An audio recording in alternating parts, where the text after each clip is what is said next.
name is Jailenne Moreno. My lesson today, it is on 5th grade comparing and contrasting. So I went ahead and chose this just because using a Venn diagram whenever using two passages is a really strong reading strategy to use, especially in 5th grade, 6th grade, or any upper grade levels. So I went ahead and chose on comparing or contrasting. So just whenever the students first get into the class, what they'll go ahead and do will be an assigned student will go ahead and pass out their warm-up. So the students will complete this in 10 minutes or less. And then they'll go ahead and keep it for their own record and then to be turned in at the end of the week. So the students will go ahead and receive this warm-up, which is called the dental work. They'll go ahead and read the passage, ask you questions. And once they're done from completing the warm-up, they'll go ahead and store it in their backpack folders or anything like that for their own keeping. So after the students are completed with their warm-up, what will happen next is we'll go ahead and all join together in the carpet to go ahead and discuss our objective today, our activity, and what's going to go ahead and happen today. Once the students are in the carpet, I'll go ahead and explain to them that what we're going to go ahead and do today will be reading two passages from a STAR release test to use a Venn diagram to go ahead and complete it. So all the students will go ahead and receive three different things. The first thing they're going to receive will be a copy of a clean Venn diagram for their own records. A copy of the two passages we'll be reading. So the first one, it is called The Dishonest Merchant, and the second one is called Guilty.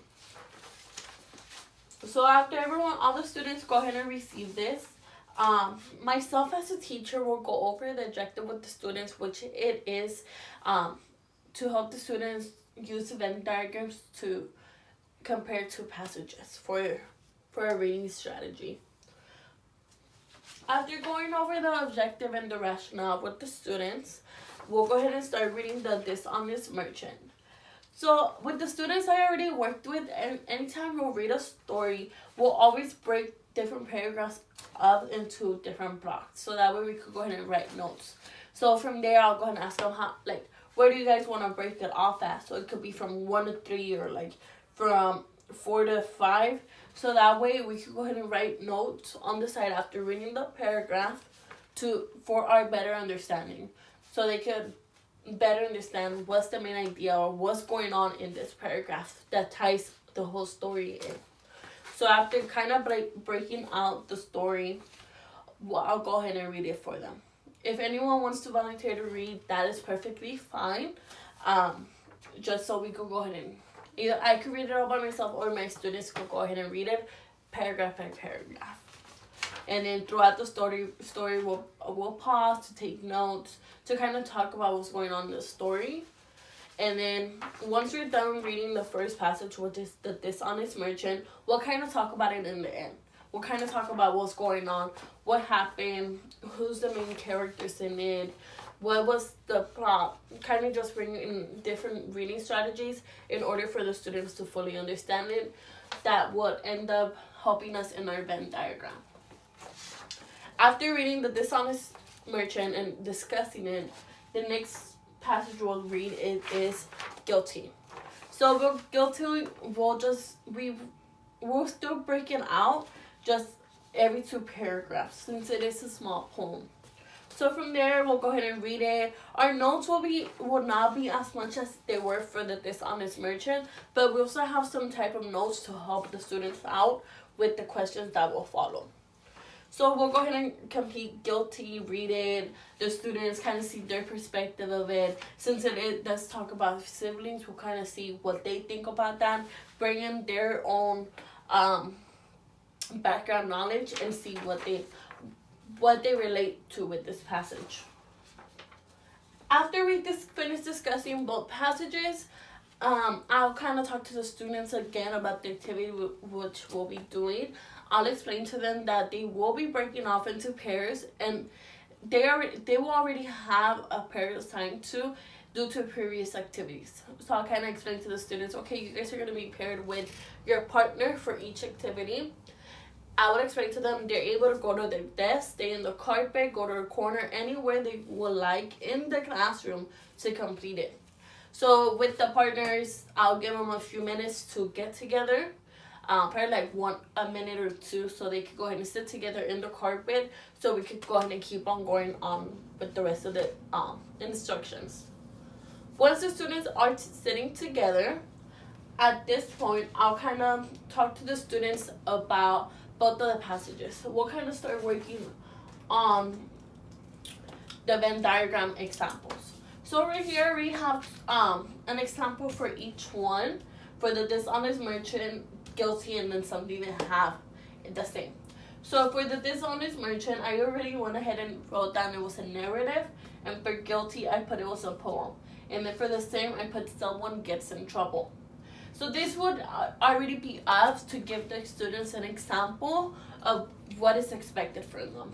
So we'll kind of talk about why is it a narrative, why is it a poem, and then where someone gets in trouble. So we'll discuss this, and then I will also provide another example, such as this one deals with siblings. And then for the dishonest merchant, this one has a prince, a merchant,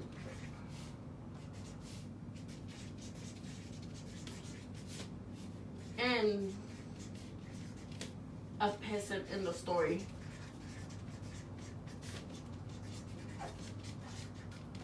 So these will be the examples I provide the students, and we'll kind of just discuss them a little bit so they know what's going on. So as we're going over everything and discussing the examples, the students will be writing it in their own Venn diagram that they will have to be turned in at the end of the assignment.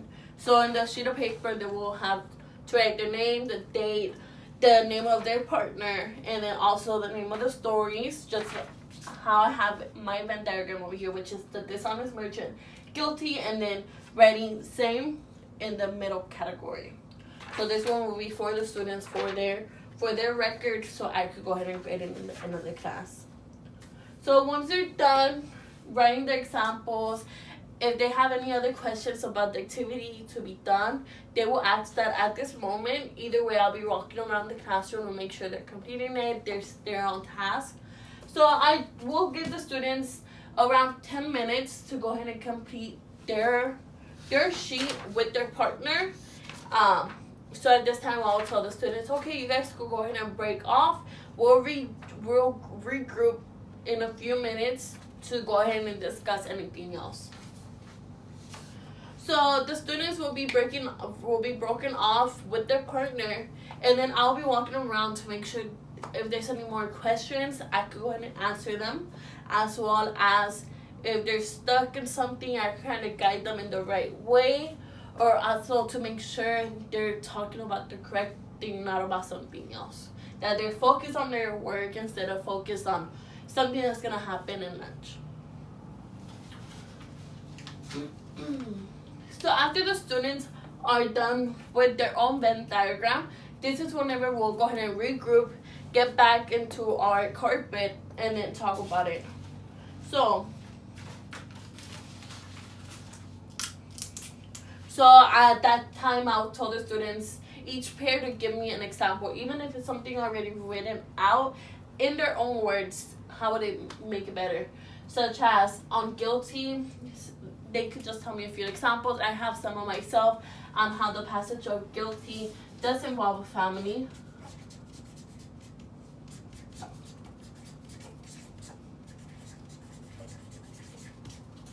And then on the dishonest man, the dishonest merchant, it does involve strangers.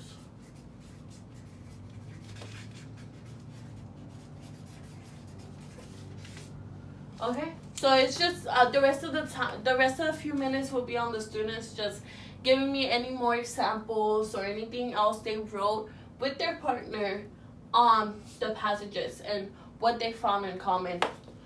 After that's completed, the students, if there's something that they didn't write down, they'll go ahead and write it down with the marker, so that way I know what they missed.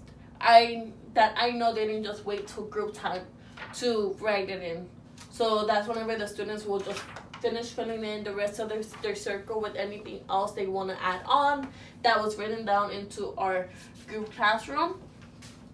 I would use, in a regular classroom, I would use sticky notes to go ahead and put it on here, because especially if the classes are split up into different blocks, I could use the same chart for the rest of the classes. I could just take off the sticky notes.